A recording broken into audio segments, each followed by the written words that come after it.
Yes. My name is Victor LaPuma, and I'm from the Virgin Islands. And my question is on the GEICO asset side. One of the things that makes Berkshire unique is the high percentage in equity as opposed to fixed assets. And GEICO, as of the end of the year, looked like a typical insurance company with 4 times the fixed assets as equity assets. And my question is, over time, will they have the same composite as Berkshire on the asset side? And the second part of that question is, how are the asset allocations decisions being made at GEICO after the merger as compared to before the merger?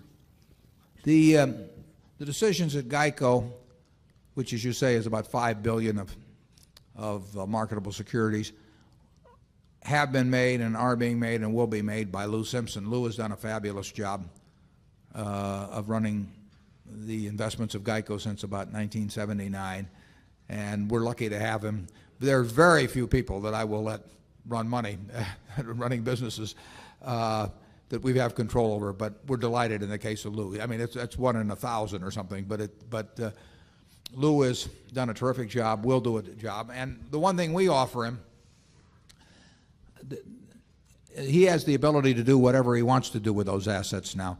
He did not have that ability before GEICO became part of Berkshire, because at that time there were certain ratios that were necessary which were understandably necessary, that made sense.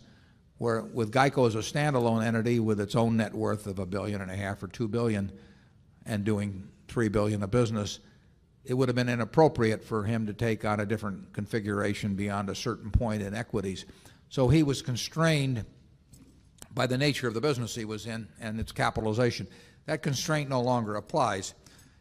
So he, with that $5 billion, can do whatever he wants. Now, if he does certain things, we would need to provide backup to GEICO so that their policyholders would be protected under the most adverse of circumstances. But that's no problem for us. We could do it by quota share reinsurance. We could do a lot of things. We could just guarantee their obligations. And we're in a position to do that. We haven't done it yet because hasn't been necessary yet. But if it made sense, if Lou wanted to be $5 billion in equities and it made sense, we would arrange things so that the GEICO policyholders would be every bit as secure as under the most conservative of investment portfolios. So Lou has another string to his bow now, and there may be a time when it gets used. He's been great under the old system, and he may be better under this system. That's a very shrewd question. You're to be complimented. That means it's something we thought about before. But you are to be complimented, right? 你如果想要成为价值投资者，请点击订阅